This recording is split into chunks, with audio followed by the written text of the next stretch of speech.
Hi everyone, আমি অহনা। আজ আবার একটা রান্নার ভিডিও নিয়ে চলে আসলাম। আজ আমি তোমাদের সাথে শেয়ার করবো আলুর পরোটা রেসিপি। তো চটজলদি টিফিন, ব্রেকফাস্ট বা ডিনারে রাতে তো বানিয়ে ফেলতে পারবে। তো এখানে আমি আলুগুলো সিদ্ধ করে নিয়েছি, আর এখানে নিয়েছি ধনেপাতা, লঙ্কা। ঝালটা তোমরা নিজেদের মতো নিতে পারবে। তো আলুগুলোকে এখানে আমি মেশ করে নিচ্ছি।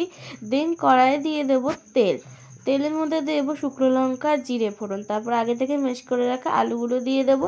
দেন দেবো হলুদ, লবণ, লঙ্কার গুঁড়ো আর একটু গরম মশলা, আর আগে থেকে কুচিয়ে রাখা ধনেপাতা আর লঙ্কাগুলো দিয়ে দেবো। তারপর এখানে একটা আমরা পুর বানিয়ে নেব। তো এই পুরটা হচ্ছে খুন্তি জায়গায় যখন চলে যায় তখনই। আর এই আলু পরোটাটা তোমরা কিন্তু খুব সহজেই চটজলদি বানিয়ে নিতে পারো। দেন আমি নিয়ে নিয়েছি এই যে এখানে ময়দা। তো এখানে আমাদের পুর তৈরি হয়ে গেছে। আর ময়দা নেওয়ার পর এখানে ময়দাতে দিয়ে দিচ্ছি চিনি, অল্প পরিমাণে লবণ আর সাদা তেল দিয়ে একটা ডো বানিয়ে নেব। তো ডোটা কিন্তু নরমও না শক্তও না, এরকম পজিশনে মাখতে হবে। তো এখানে আমাদের মাখা হয়ে গেছে। তো এখানে আমি গোল গোল করে এই যে পাকিয়ে নিচ্ছি। দেন এর মধ্যে দেবো হচ্ছে পুর। আগে থেকে যে আলুর পুরটা করে রেখেছি সেই পুরটা দেবো। জানি অনেকেই অনেক রকমভাবে করতে পারে, এভাবে করলেও ভালো লাগে খেতে।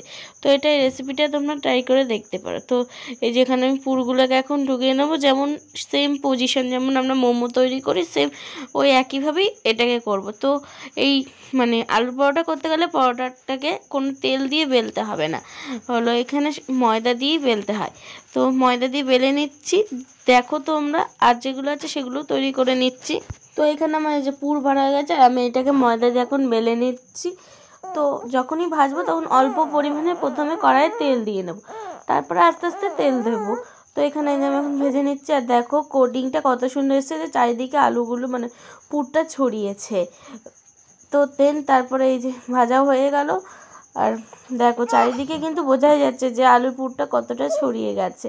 আর এইখানে কিন্তু পরোটাগুলো ভালোই ফুলেছিল। তো তোমরা সে একটা প্রমাণ দেখতেই পাবে। চলো তোমাদেরকে দেখায়। আর যেই পরোটাগুলো আছে সেগুলোও ভেজে নিচ্ছি। তো এখানে আমাদের আলুর পরোটা তৈরি। আর দেখো আলুর পুরটা কতটা চারিদিকে ছড়িয়েছে। তো ভিডিওটা ভালো লাগলে একটা লাইক, কমেন্ট, শেয়ার করে দিও।